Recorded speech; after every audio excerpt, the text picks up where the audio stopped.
Ayan, magandang araw mga kadiskarte. So ngayon na po ay naglaot para ay makakuha ng pangulam. At ito nga pala ay ang aking ginagamit na bangka, ay aking hiniram lamang sa aking bayaw. At ngayon ay meron nga akong nahuling pain. So sa paglalaot mga kadiskarte, kung wala kayong pang-finance, napakamahal po kung bibili kayo ng mga pampain, lalo na yung tinatawag nilang rapala.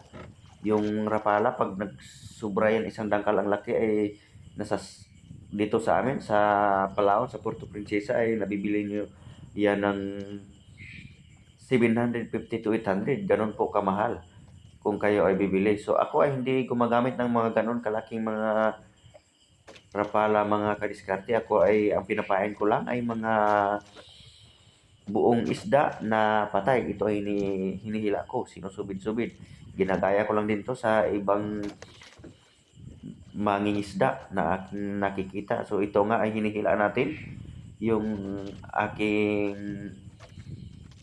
nylon na piston na po itong mga kadiskarte. Ayan. So kung makikita nyo, napakasimple lang yung paghila po ng nylon. So bagamat may kaliitan yan, sakto na rin yan, pero parang hindi na ito pang ulam kasi sobra na ito 7 kilos. Na ito nga pala ay rumpi. Ayan. Yan ay hinamata-mata kong hila. Sumasama naman. Yan mga kadiskarte. So ang aking nylon na ginagamit yan ay nasa 80 yung laki na aking ginagamit na nylon. So 50 naman yung 30 naman yung nasa tinatawag nilang lugwayan, nasa kawil. Yung kawil na ginagamit ko ay yan ay akin lamang ginawa. Gawa lang ba? Para nagbabaka sakali kung makahuli. Aba ay nakadali rin naman ng isda. Okay, ayan na. Malapit na.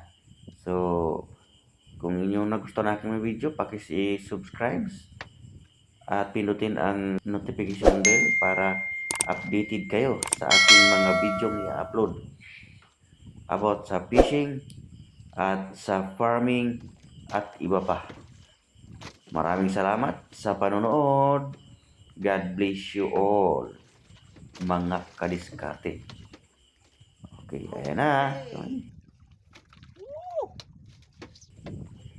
Malaki ang bunganga.